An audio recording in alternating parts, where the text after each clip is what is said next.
Salut à tous les amis, c'est encore moi, GaGamer84, et bienvenue pour une quatrième vidéo de science qui portera cette fois-ci sur les trous noirs. Alors, la dernière fois on avait parlé de l'infiniment petit, avant ça on avait parlé de l'infiniment grand, et avant l'infiniment grand on avait parlé, il me semble, de la vitesse à laquelle on tournait autour de la Terre, hein, en étant posé sur un fauteuil en France.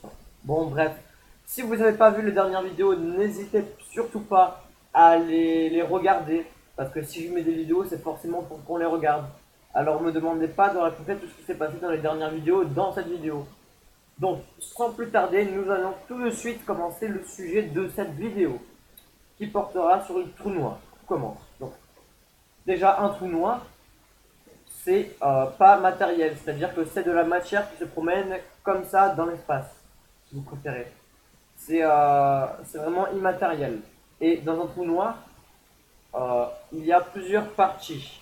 Mais avant de vous citer les parties, je vais vous dire à quelle distance il faut se séparer d'un trou noir pour ne pas mourir. Parce que oui, en fait, si vous ne le saviez pas encore, si vous vous approchez d'un trou noir, vous mourrez direct. Mais je vous raconterai ce qui se passe après. Déjà, la distance normalement de s'éloigner d'un trou noir, ce serait 200 km. Enfin, tout dépend de la taille du trou noir, mais si c'est un trou noir moyen et que vous vous en approchez en vaisseau, il faut au moins s'en éloigner de 200 km. Sinon, votre vaisseau se fait aspirer. Et comment dire, si vous vous faites aspirer par le trou noir, il se passe que il n'y a plus vraiment de notion du temps. C'est-à-dire que certaines parties de votre corps seront plus vite aspirées que d'autres. Par exemple, vos oreilles seront plus vite aspirées que votre nez. Donc du coup, vos oreilles, vous les verrez devant votre nez. Ce qui n'a strictement aucun sens. Mais le problème, c'est qu'un trou noir, c'est tellement mystérieux que même les scientifiques n'arrivent pas totalement à expliquer ce sujet. Et c'est ça qui est très embêtant. C'est-à-dire que moi, j'essaye de vous expliquer, mais pas plus que les scientifiques. Hein, voilà. Si quelqu'un se fait aspirer par un trou noir, il meurt parce qu'en fait, il se fait absorber que dans une partie. Cette partie-là, on l'appelle l'horizon des événements. C'est une partie immatérielle où tout se déforme et tout est aspiré très très très très vite à l'intérieur du trou noir, euh, presque à la vitesse de la lumière. Et vu que vous allez à une vitesse proche de la lumière, vous mourrez tout simplement, vos parties du corps s'étirent dans tous les sens, comme de la pâte à modeler, et vous devenez littéralement un spaghetti. Vous vous attirez dans tous les sens. Voilà. Et c'est exactement ce qui va arriver en fait si vous allez dans un trou noir. Donc déjà dans un trou noir il y a plusieurs parties. Il y a le centre qu'on appelle généralement la singularité, qui est le centre du trou noir, là où vous arrivez sûrement pas avant la mort. C'est-à-dire que si vous arrivez au centre d'un trou noir et que vous n'êtes pas mort, ça veut dire vraiment que vous êtes un dieu, ce qui est improbable. Et il y a comme un cercle formé de noir total et de vide absolu, considéré comme non matériel ou immatériel. Cette partie se nomme l'horizon des événements. Voilà, ça c'est ce que j'ai écrit dans mon livre. Ok, je continue. L'horizon des événements, voilà. Si vous faites aspirer, en fait, si on plongeait dans un trou noir, nous serions littéralement aspirés et nous verrions certaines parties de notre corps aller plus vite que d'autres. Et le temps n'aurait plus aucun sens. Imaginez que vous plongez dans un trou noir, sans combinaison, au fur et à mesure que l'on s'approche, on aperçoit comme un tourbillon qui entraîne avec lui l'espace-temps, l'espace et le temps, et nous avec lui bien sûr. En fait, il nous amène nous aussi, le trou noir. Le trou noir, il aspire l'espace-temps, il ne lui donne aucun sens, et nous, il nous aspire, et il n'en fait pas avec l'espace-temps. Il nous mélange avec l'espace-temps, et quand on se combine, ça ne fait plus aucun sens. Voilà. J'arrive pas à vous expliquer, ça n'a plus aucun sens en fait quand on se fait aspirer par un trou noir. Voilà. Euh, c'est là que la réalité commence à dépasser la fiction, hein, bien entendu.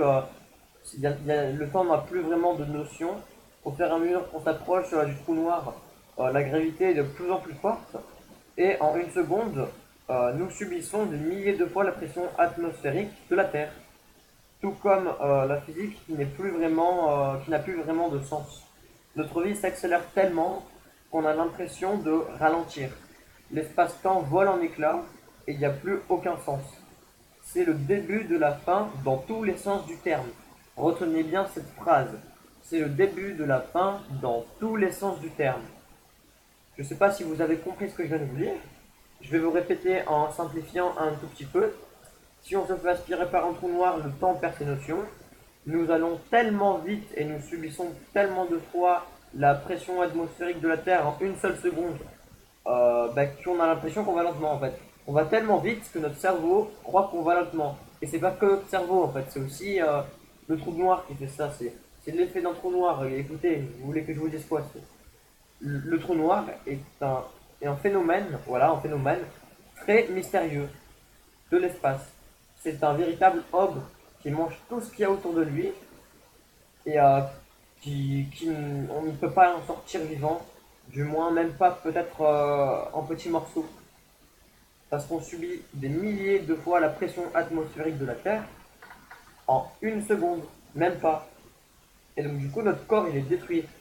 La vitesse du trou noir combinée avec des milliers de fois la pression atmosphérique de la Terre, combinée avec tout ce que vous pouvez imaginer dans le trou noir, bah, ça nous tue, mais ça nous tue littéralement, autant moralement que physiquement. Voilà, c'est quelque chose d'extraordinaire. Ah, voilà. Donc la vidéo va se terminer, mais avant ça, j'aimerais vous expliquer un truc, une théorie. Alors ce n'est pas forcément vrai. Il y a des gens qui le pensent, d'autres non. Voilà. Je vais vous lire ce que j'ai écrit sur cette feuille. Ok. Alors, avant le Big Bang, il se peut que l'univers était complètement inversé, tel que le Big Bang a été une fin du monde pour cet univers numéro 2. C'est comme si cet univers avait commencé par le futur. Plus d'humains savent expliquer ce cas. Mais on peut faire réapparaître cet univers. Alors, déjà, on s'arrête là, attendez. Je ne sais pas si vous avez compris ce que je viens de dire. Il y a des gens qui disent que le Big Bang, avant le Big Bang, il y avait un autre univers. Explication. C'est-à-dire que le Big Bang, c'était une fin du monde pour l'autre univers qui est arrivé avant nous. C'est-à-dire que nous, on vit dans l'univers après le Big Bang, mais avant le Big Bang, il y avait un autre univers en parallèle, euh, pile poil comme le nôtre, mais genre il y a des milliards d'années, des milliards de milliards d'années. Voilà, c'est extraordinaire. Et l'univers qui était avant nous se déroulait à l'envers. Pourquoi? Moi-même, je ne sais pas. C'est la science. Ouais, ouais. Explication. Alors, comme je venais de vous le dire dans la phrase précédente, avant, là, quand j'ai lu ma feuille, on peut faire réapparaître cet univers, mais pas totalement. C'est-à-dire que, en fait, si on plonge dans le trou noir avec un vaisseau, on fait réapparaître cet univers, en fait. Cet univers, c'était comme le nôtre, mais c'était chaos, en fait. C'était carrément le chaos. C'est-à-dire que si vous plongez dans un trou noir, vous faites réapparaître cet univers. C'est pour ça que je vous parlais aussi de Big Bang et tout ça, c'est parce que le trou noir permet aussi de faire réapparaître des choses comme l'univers qui était avant le Big Bang. Mais juste pour vous dire que cet univers qui était avant le Big Bang n'avait aucun sens. Aucun. Vous comprenez? Voilà. C'était parallèle au nôtre, mais c'était vraiment ressemblant, mais genre le temps il était à le futur avant le présent. Vous voyez ce que je veux dire? La vie avant la mort. Non, la mort avant la vie, pardon. Voilà. C'était totalement inversé, n'importe quoi. Après, c'est qu'une théorie ce que je viens de vous raconter, c'est que quelques gens qui le disent. Hein. Donc la vidéo va se terminer maintenant, les amis. Hein. Pour ceux qui ne le savent pas encore, j'ai un livre que j'ai écrit moi-même. C'est pour ça que des fois je lis un petit peu pendant la vidéo pour vous raconter un petit peu mieux les choses. Hein. La vidéo se termine maintenant. Le sujet de la prochaine vidéo que je vais sortir, soit aujourd'hui, soit demain, ce sera les paradoxes. Je sais pas si je vais la sortir aujourd'hui, honnêtement. Et je sais même pas si j'aurai le temps de la sortir demain ou pas. Voilà. J'ai aussi un truc à vous dire, c'est que pendant une semaine, la dernière semaine d'août, je ne serai pas là pour faire de vidéos parce que tout simplement je pars en camping. Voilà. Je pars en camping alors je ne serai pas là pour faire des vidéos. Vous comprenez? Je ne peux pas apporter ma tablette avec moi. Parce qu'il faut le chargeur et tout ça. Il faut... voilà. Et moi, j'ai pas envie. Je veux vraiment rester avec ce fond-là. Parce qu'en fait, j'ai pas envie de me filmer sur un autre fond que celui-là. Celui-là, c'est le fond blanc de ma chambre avec cette belle décoration gamer que j'ai envie de garder pour faire mes vidéos scientifiques.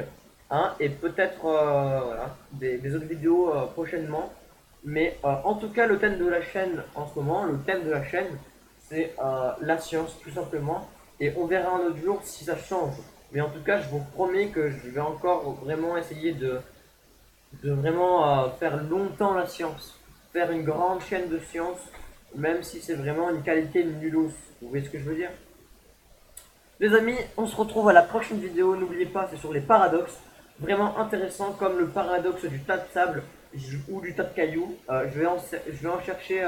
Ouais, je vais essayer d'en chercher des autres en fait, des paradoxes. Comme ça, je vais pouvoir vous les raconter dans la prochaine vidéo. Et bye bye à tous pour une nouvelle vidéo de science.